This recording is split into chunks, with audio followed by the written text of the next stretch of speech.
Hello, hello, welcome to Train Fever vs Transport Fever vs Transport Fever 2 Extravaganza. In this video, I will be going through each game and showing their pros and cons and how they have developed into Transport Fever 2 over the years by starting with Train Fever, then going into Transport Fever, and then finally finishing with Transport Fever 2. So let's get started and go straight into Train Fever. Train Fever was a game that I found just randomly searching the internet, trying to find another game to fixate my love for train and train games. And then I was open to the world of Train Fever, of which you can build a rail network that will supply towns with goods and passengers throughout the world. Now, there wasn't just train. You had vehicles, more or less buses and trucks. In the early 1850s of the game, you would be introduced to horse-drawn carts and wagons that would be moving off your desired goods and or passengers.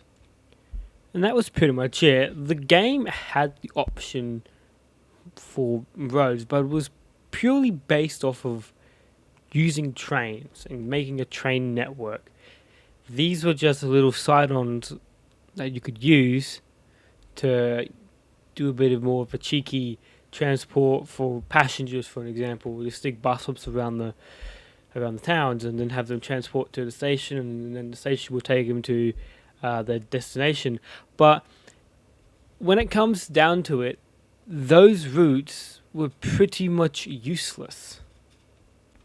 And the reason that they were useless is because Train Fever had the one thing that Transport Fever 1 and 2 don't have. That is a limit to the catchment area. Now what that means is that in Transport Fever 1 and 2, there's a certain catchment limit. So if you place a station down near a town, it'll light up all the surrounding buildings that will be willing to walk to the station. Anything else that is not highlighted, they won't bother and probably will just drive. So in Train Fever, you didn't have a catchment limit, so no matter how big the town was, you could just place a station at the town and everyone will walk to it, no matter how far.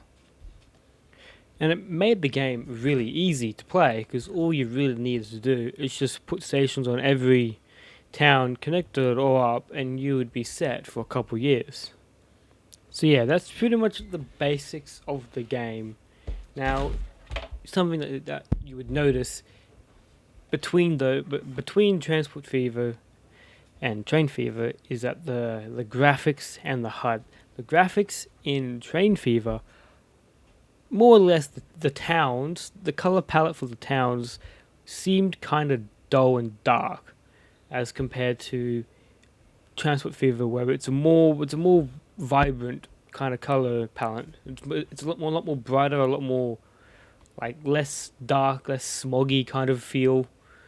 And the HUD was very different as to Transport Fever or even Transport Fever 2. It was a unique kind of HUD in the terms of the three games, because it was on the side.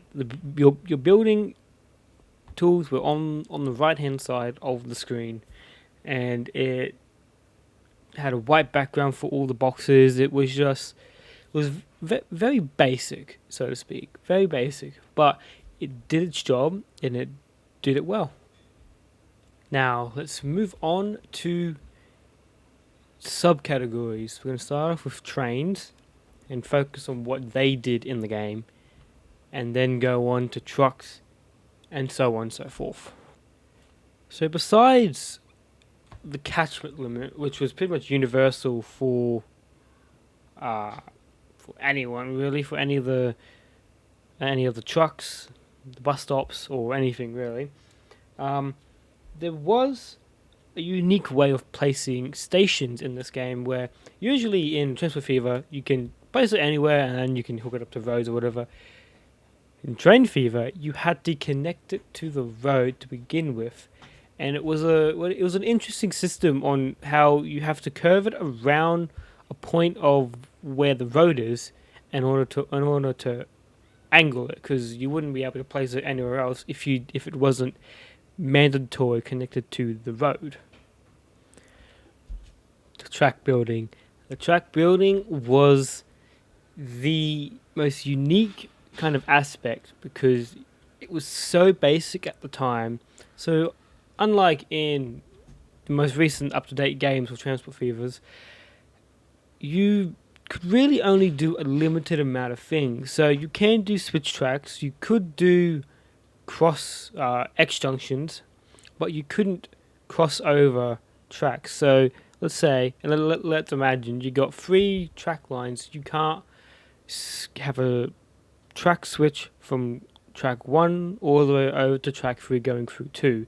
That wasn't possible. You would get an error, and it was just basic. So the way you would have to do that is you have to switch over to 2 and then switch 2 over to 3 after that. So it was really basic. A lot of the time you would get a terrain collision alignment, and you would see that a lot, and ask any other player or even YouTuber who did multiple series on Train Fever, that would be probably a very common error to pop up when building with terrain and tracks. Now, here is something that was an absolutely big pain in the ass when playing this, is that when you make tunnels and bridges, you could not put signals in them. And when you have big tunnels and big bridges, that you really couldn't have any other way of doing it unless you went around with a certain object, which would take you an extra like 15 minutes in game in order to get to the next section. It was kind of a strategy kind of way. Like, do you want to risk going through a tunnel so long that you have to have like a 5-minute gap in game, of course, between the trains? So, but yeah, you physically couldn't put any signals or anything inside. You couldn't switch tracks in there. It was just a massive pain in the ass. Here's an interesting game mechanic for when you were placing depots. The depots, much like the stations, had to be connected to something, and in this case, track. So you had to preemptively put a track down and then connect it to the end of that track. It was a really odd system of placing it, but that's how it was back then. Now again, this is an interesting mechanic on how Train Fever handled bulldozing. Bulldozing is pretty much the removal of a track or station or road or anything, but how they bulldozed is they bulldozed it by the length that you place it. So they didn't have like sections that they create for you to chop off. If you placed a 1 kilometer track and you want that section deleted, it will get rid of the entire kilometer. If you put like 100 meters of track and then a 200 meters track after that, and you want to get rid of the 100 meters, you can get rid of the 100 meters and the 200 will stay fine. It was odd, but almost kind of useful if you're doing like big renovations and you want that entire stretch of track just removed and gone. It'll be quick and easy for you. And for the most part, that's really it for the trains. Wasn't a lot that went into the train mechanics, but there was a lot more than trucks and buses per se, because they weren't really useful. They were there, they could be helpful, but overall they didn't really add anything to the game. You could use them for like long distance cargo that would be just stupid to run by train.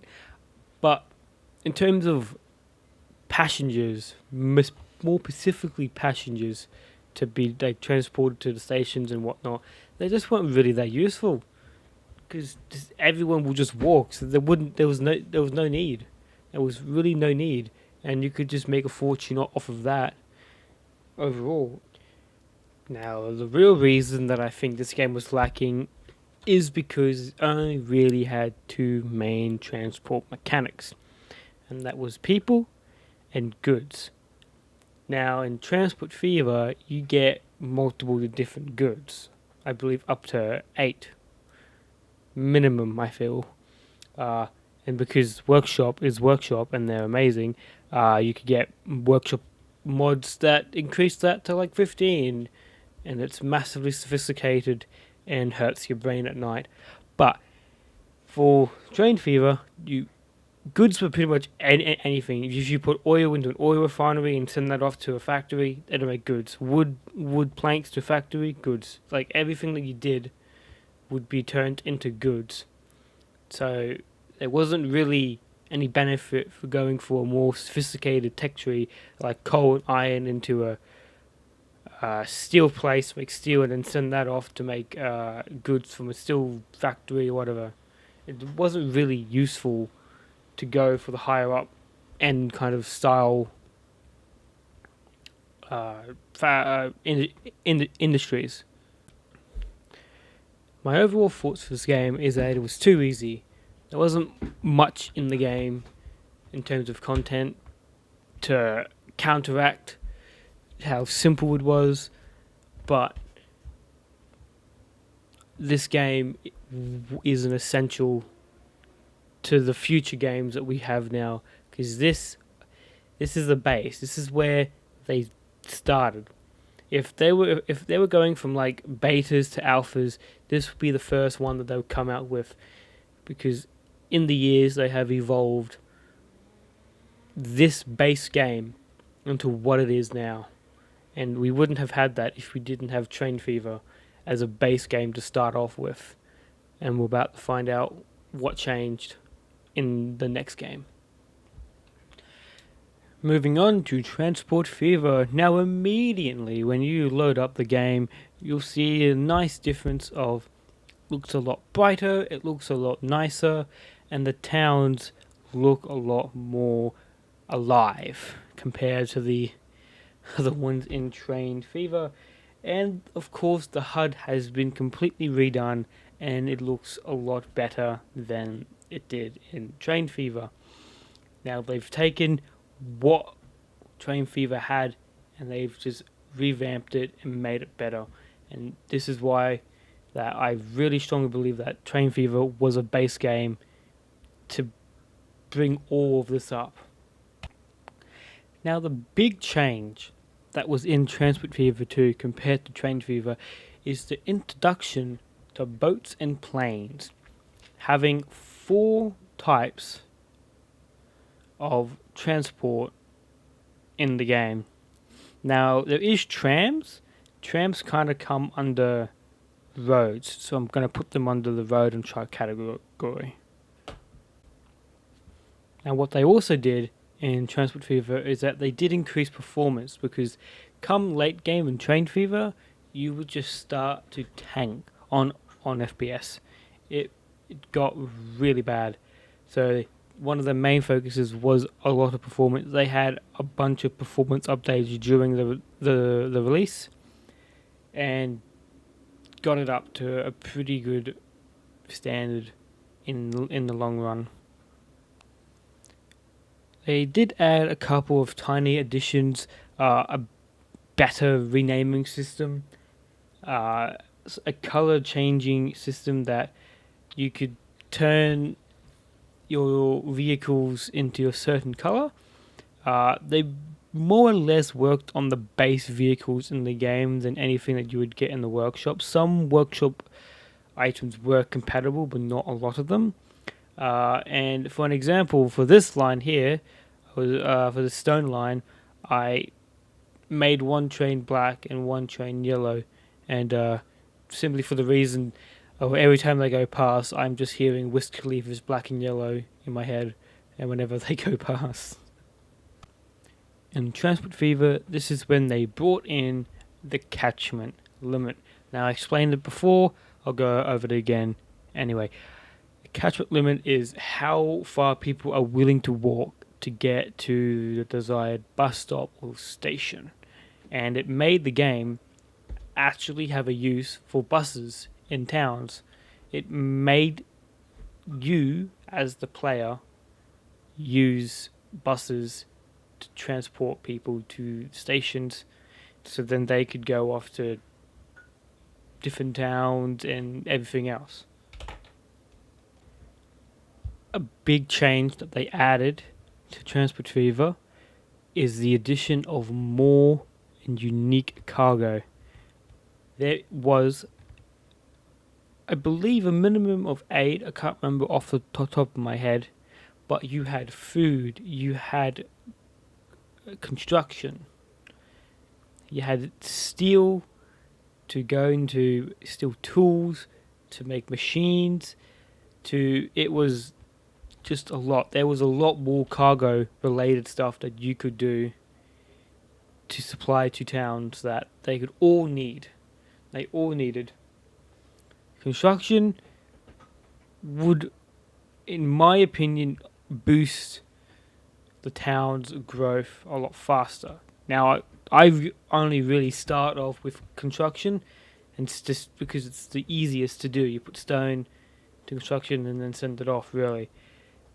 And it was the easiest, yet I feel like it did the most in terms of adding more people to the equation of that town. Now, obviously, if you connect more resources and passenger routes, that'll massively increase because that's how they work. The more resources they got, the more people that they would have in their population. But just as a singular resource alone, in my opinionly, that doesn't make any sense. But take it, construction was pretty decent for a beginning cargo. Just a couple more things they also add, because they added a lot of detail to Transport Fever, and that is auto spacing. Now, auto spacing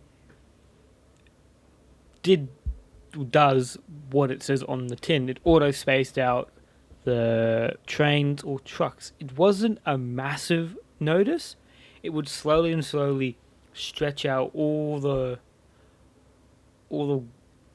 units or the vehicles and trains that were not the lead car, and just space them out evenly to the point where it was the exact same amount of time per station per train. It was a very unique feature because originally in Train Fever you didn't have that.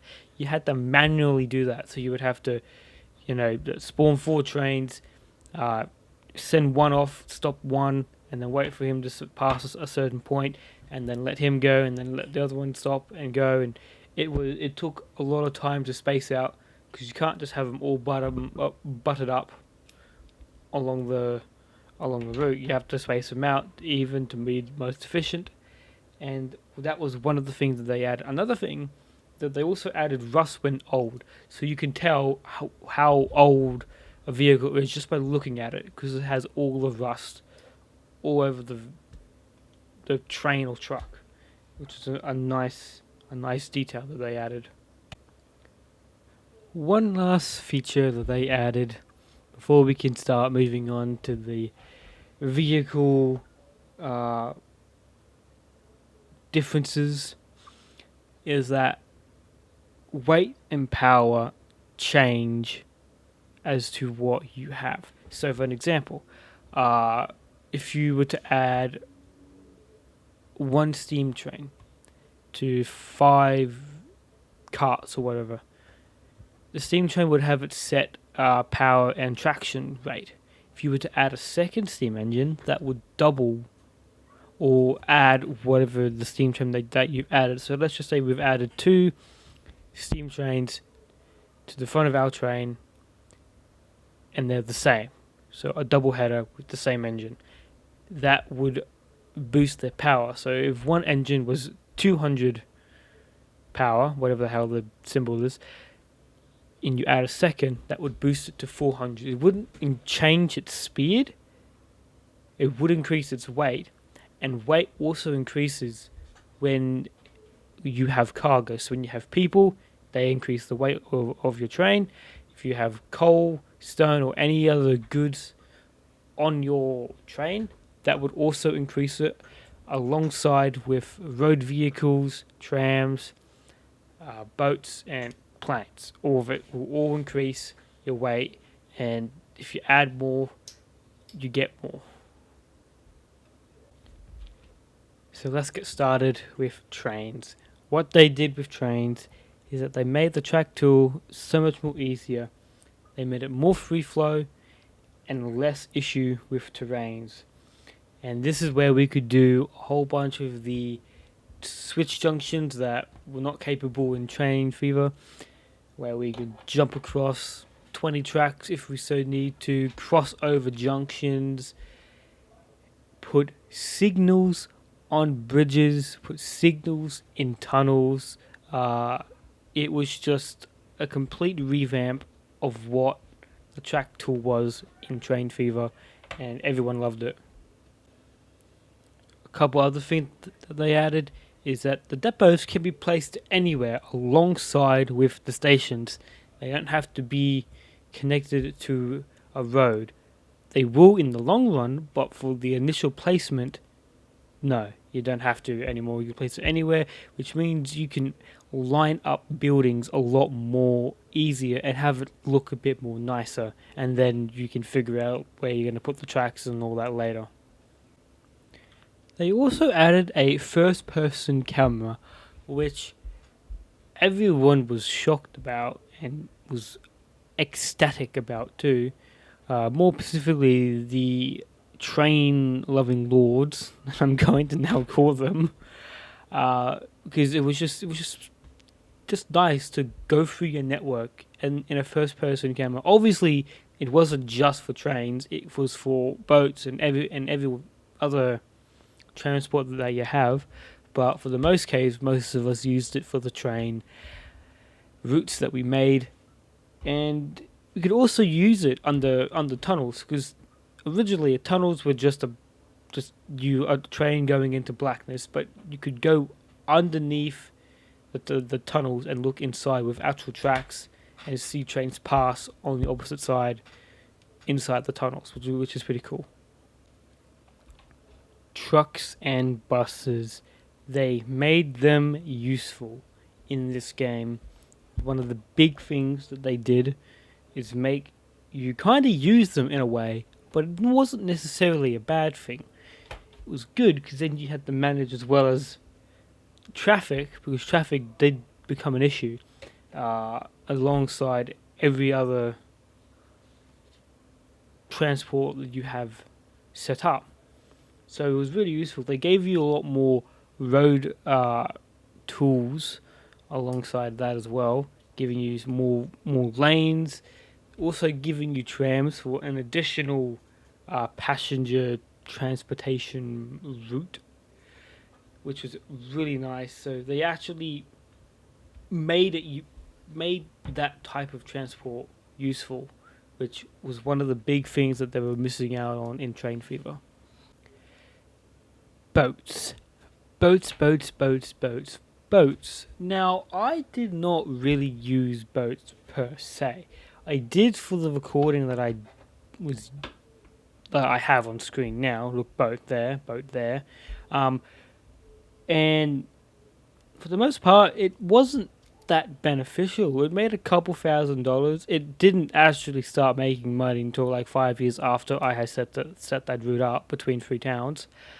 So, and usually when it comes to late game, they're not really useful, because I've got trains that go 300 k's an hour and they're just way better at transporting people compared to just a chip. In the early game, I would feel like they would be useful because they are piss cheap to run. They are so cheap, but they are so slow, and I don't think they would pull their weight a lot compared to a passenger train route. I feel like that would do more than a boat would in the early game. Late game, it will fucking demolish it, but for early game, not so much. Another quick thing about boats is that they were only restricted to rivers. If you were to do a generated map, they were only restricted to the rivers, and the rivers didn't really have much benefits, and or they weren't that wide, so you couldn't really just throw an entire convoy of ships down there, because it just would be too skinny, and it would only supply like maybe half of the map, if that. So just they had really limited the uses of boats in Transport Fever. Now I can't really say much about planes.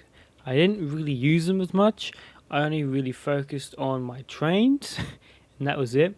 But the times that I did use them, no one really used it, so to speak.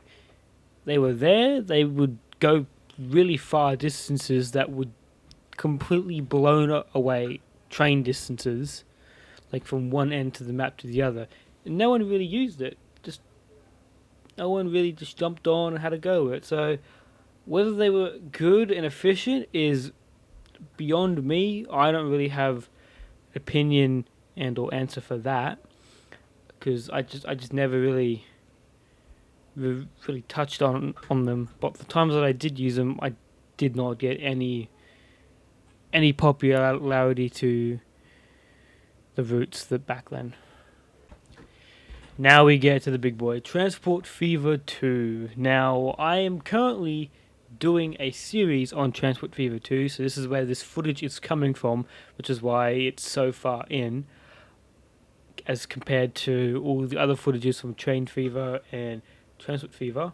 I would have shown you a couple of screenshots of a world that I had, that I pretty much just made 10 tracks alongside each other at one point. It was a massive operation, purely for construction materials, believe it or not.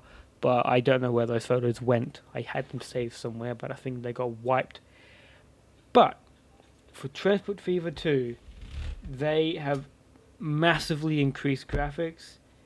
They added oceans with their new tropical map.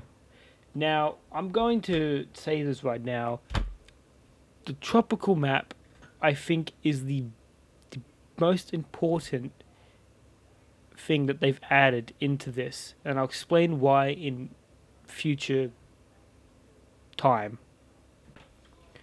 Another tiny detail that they've added to the world is wildlife. So there's wildlife. I believe there's a fox in there somewhere. There might be a deer. There's a bear. I know there's a bear. I think they can just walk around the world, go over your tracks. Whether they get run over by a train, I don't know. I haven't been able to test that yet. I want to. I really do. That'd be hilarious, but I don't think that's the case. They've also added birds and fish in terms of sceneries, and you can actually rename the birds. I'm not joking. You can, if you click on the birds, you can definitely just rename the birds, because why couldn't you? Why not? Huh? Why can't you just rename the birds? Huh? What kind of madness is this? Another thing that I completely missed over in my notes is new HUD. They have a brand new spanking HUD that is looking ever so slightly sexy. It's just improved on a lot of the things that they've done over the years, and it just shows that they start from a base game and improve every single thing about what that base game was. And I think this is kind of an example of what progress really is. The icons in this game are much easier to see because they're a lot bigger, and they've also just redone all the icons to a more better art style. I would say it looks a lot more bright, and yeah, it just everything about these new icons just says yes, in my opinion, that it's better. They did caught me off guard when I first played the game because I've just been so used to the old icons, but they've grown on me and they're good. Now there've been a bit of a change in gameplay, not too much, but in Transport Fever, you could supply towns all the resources that are in the game. In Transport Fever 2, they only have a limited. They only have two resources that they demand from each town, and that's a bit of a change. I didn't like that at first, but when I actually looked into what else you have to do, it's actually good. It's a good change because you got to worry about a mission. So how growth in a town works is that you've got the cargo supply and you've got pretty much that to start off with. You've got passengers and how many lines that town can reach, so to speak. How far can that town goes? And you've got emission, then you've got all these other little bits and bobs, and they add into a very confusing equation that thankfully I don't have to do, and determines what percentage that comes out. If it's a good percentage and if it's a bad percentage, you get knocked off for emission.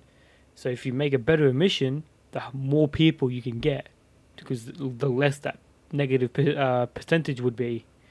And it's actually just a giant mass question that you gotta tweak and favor in order to get the best outcome.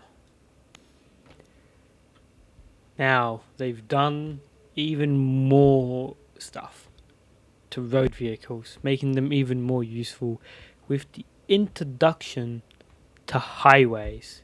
Yes, that has made the road vehicles so much more useful, just being able to have the capability of a highway. Here's the highway that I have in my world, and it is currently supplying, I believe, remembering off the top of my head, food and or construction materials to two towns via the highways.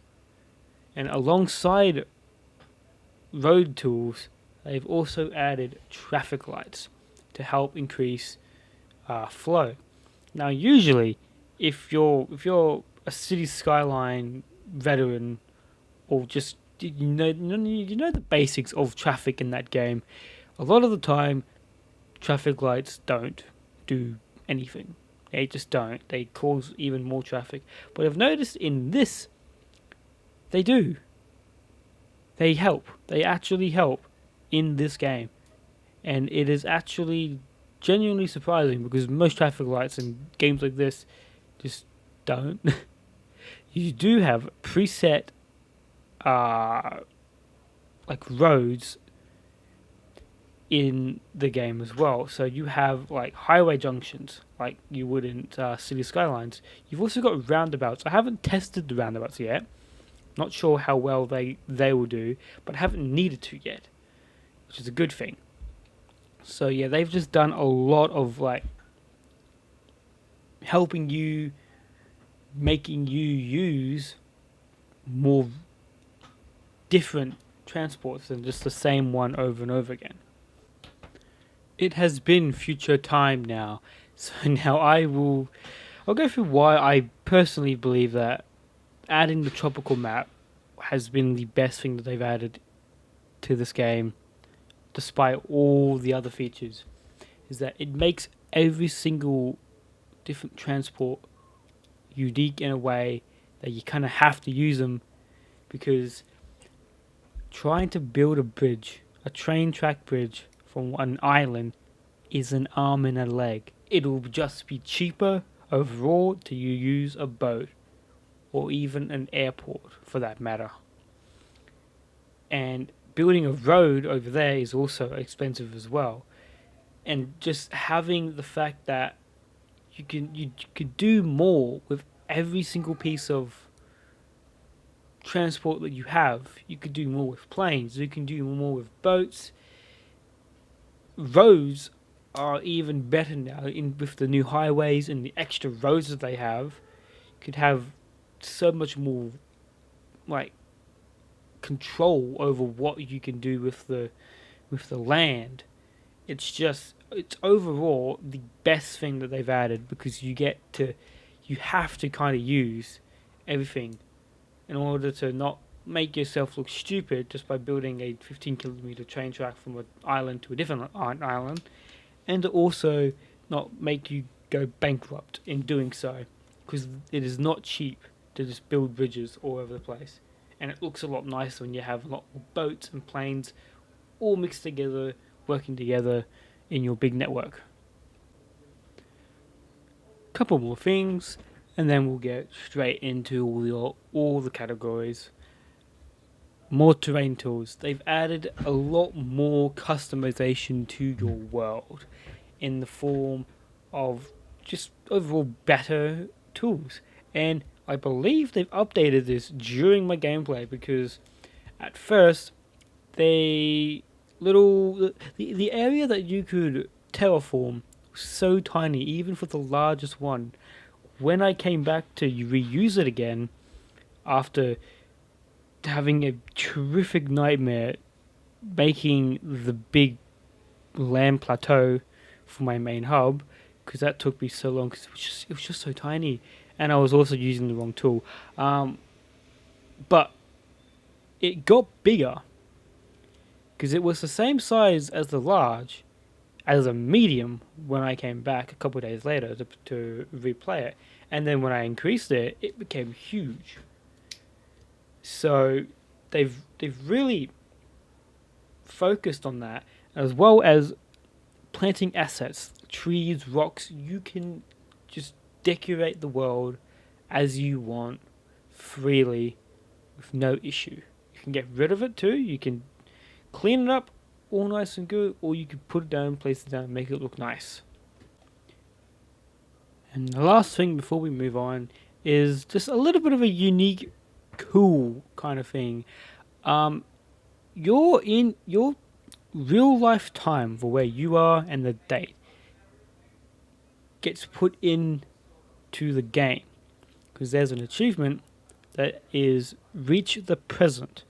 So as soon as you reach the year that you're on right now, as soon as you reach that in game, you get that achievement, which I thought was kind of cool. But also another thing that I discovered is that the clock towers on the stations, don't know if there's anywhere else that has this. I haven't checked, but the clock towers are set to the time of your computer. So if you're at 10:30 in the morning, that clock would be set to 10:30. It's analog, so if you don't know how to read analog, good luck. But it'll be set to 10:30 on the clock, which is kind of cool. One more thing before we actually go on, that I misread in my notes, but remembered why I put it in there. The renaming of routes and stations. Now, that's been a thing since Train Fever. We've all been able to do that. But in Transport Fever, you can rename the station to whatever you want, and the signs that say what station this is will say whatever you've renamed alongside the train's display at the front of it for more modern units, as well as buses, again more modern. It will say whatever you've put as its name in the front of your train/bus and the station signs, which is pretty damn cool. I believe it would do it on the airports. I haven't tested them on the airports. I don't know if they have signs or not. But whatever you rename your routes or stations will also be in some way displayed on the stations and or units or vehicles. Sorry. Now, when it comes to trains, nothing has really changed. Nothing has really made a big impact on trains for this game, and that's not a bad thing, because that means that there's no need to change anything. The tracks are perfect the way they are, and I honestly strongly believe that they are at a state where they don't really need to be the main focus or have a focus in this game. Usually it's the other style, the other transports that need the more of attention. I feel like we got that in this game. But what I want to talk about now is the modular system that they've added, which is a ginormous big up into customization and expansion that is so much easier to do than just deleting or just slightly upgrading and having to deal with towns and roads and all that malarkey. Now, the modular system applies to all the transports. So, if you were to place down a singular track, here's an example. I made this in train station. There we go. Lots of words. Made this just by starting off with a single piece of track. Now you can customize it to whatever you want. You can put cargo and passenger on the same station, so you don't actually have to have separate stations for cargo and passenger anymore. You can combine the two and have their own separate cargo platforms to keep it away from passengers. And that also is the same deal with the trucks and buses, though I don't believe you can combine the two, the cargo, land cargo and land passengers. I believe they're just separate, but you can add more stations. You can customize the length of them, add exits and entrances, as well as extra street accesses. They're slightly different, and in a way that exits and entrances are one way and street accesses are two way, and the street accesses, so then yeah, street. Alongside with boats, where you can customize your harbour, have small docks and large docks to compensate for the bigger ships and the smaller ships. And with planes, you can do that too. I haven't done that yet. That is my next renovation, adding more runways and more terminals, which you can do due to the customization and the modular system that is in the game, which is a ginormous expansion in the customization and upgrading scene. And realistically, the last point is that they've made the buses, the trucks, boats and planes just so much more useful in this game. More specifically when you're on the tropical map, due to how you can just control in different situations where you need to have a boat or train or plane or bus or truck. It's just so useful. And another thing that you also can do that I completely forgot is that you can pretty much customize the world that you get generated in. So before you start a free game, you can determine how much water you want in your world, how much height you want in your world. If you're using the US, because you get canyons, they're not cheap to build over a canyon, like a couple $100 million. I wish I was kidding. And yeah, you have full customization of your world before you start. which makes it so much better than any other Transport Fever or Train Fever there is. Now I hope for the future of this game that they update this game. Now, that doesn't mean I don't have hopes at all for them to not update the game. I'm just going to throw out the game, do one or two updates and then leave it. They've never done that. That's not what I mean. Just like focus on this game for a bit before maybe moving on to Transport Fever 3, if that's a possibility. Maybe even Transport Fever World and adding multiplayer. That would be fun. Now, obviously you would have to implement a way to keep it at a set speed for the entire game, or have like game rules to winning, or just genuine free play, and maybe have like some taxations for like if you were to use a rival's track, like have like taxation for when they go over your track, because you won't be able to build over a rival's track, so to speak. Like stuff like that. I think that would be a very good addition in the future. I don't think it will be added into the Transport Fever 2. I don't think it'll be fit. I think it might actually need a new engine in order to do that. I'm not 100% sure. I don't know where they stand on the engine and how they've made the game, but I feel like a multiplayer version with just like a couple of bendy rules and like just a couple cool concepts could really, really like bring this game up a bit. I think it would be really fun to have a multiplayer in Transport Fever.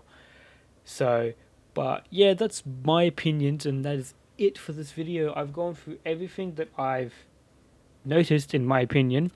Again, this is all really in my opinion, so if you have anything that you can disagree with, feel free to let me know in the comments, and I'll get yours, and I'll be happy to listen to your points, because a lot of people have a lot better points than what I do, and I do eventually agree to the points, because like sometimes I could just miss like complete, like I'll just miss a whole bunch of stuff that doesn't make sense in my head but makes sense in someone's head, and they can elaborate and explain to me, yada yada yada.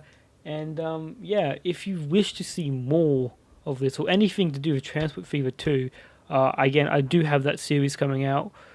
It's 15 episodes are out. You can go watch that now. There's a playlist and everything. I'll link that in the description. And yeah, hopefully my newest video for that will be out soon. After this one, of course. So, but anyway, yeah, if you're new, if you like this video, like it. If you're new, please sure to subscribe. And thank you for watching, and I shall see you later.